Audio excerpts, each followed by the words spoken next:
ஐந்தாம் அதிகாரம். என் மகனே, என் ஞானத்தை கவனித்து என் புத்திக்கு உன் செவியை சாய். அப்பொழுது நீ விவேகத்தை பேணிக் கொள்வாய். உன் உதடுகள் அறிவை காத்துக்கொள்ளும். பரஸ்திரியின் உதடுகள் தேன்கூடு போல் ஒழுகும். அவள் வாய் எண்ணெயிலும் மிருதுவாய் இருக்கும்.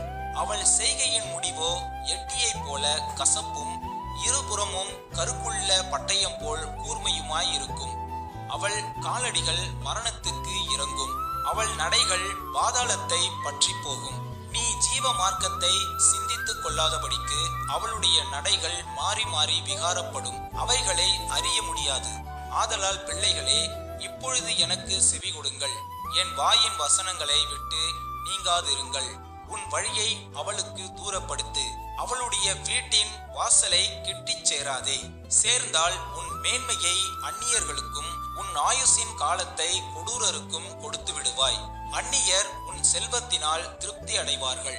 உன் பிரயாசத்தின் பலன் புறத்தியாருடைய வீட்டில் சேரும். முடிவிலே உன் மாம்சமும் உன் சரீரமும் உருவழியும் போது நீ துக்கித்து, ஐயோ, போதகத்தை நான் வெறுத்தேனே, கடிந்து கொள்ளுதலை என் மனம் அலட்சிய பண்ணினதே, என் போதகரின் சொல்லை நான் கேளாமலும் எனக்கு உபதேசம் பண்ணினவர்களுக்கு என் செவியை சாயாமலும் போனேனே, சபைகளுக்குள்ளும் சங்கத்துக்குள்ளும் கொஞ்சம் குறைய எல்லா தீமைக்குள்ளானேனே என்று முறையிடுவாய்.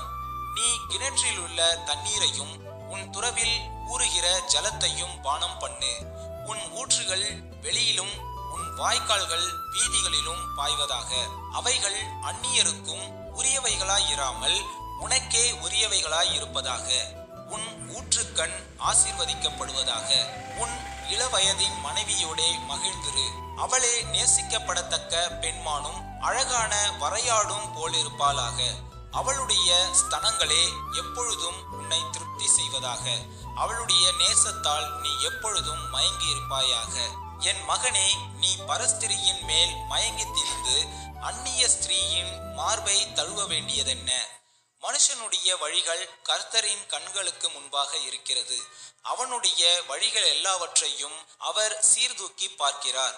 துன்மார்க்கனை அவனுடைய அக்கிரமங்களே பிடித்து கொள்ளும். தன் பாவக்கயிறுகளால் கட்டப்படுவான். அவன் புத்தியை கேளாததினால் மடிந்து தன் மதிகேட்டின் மிகுதியினால் மயங்கி போவான்.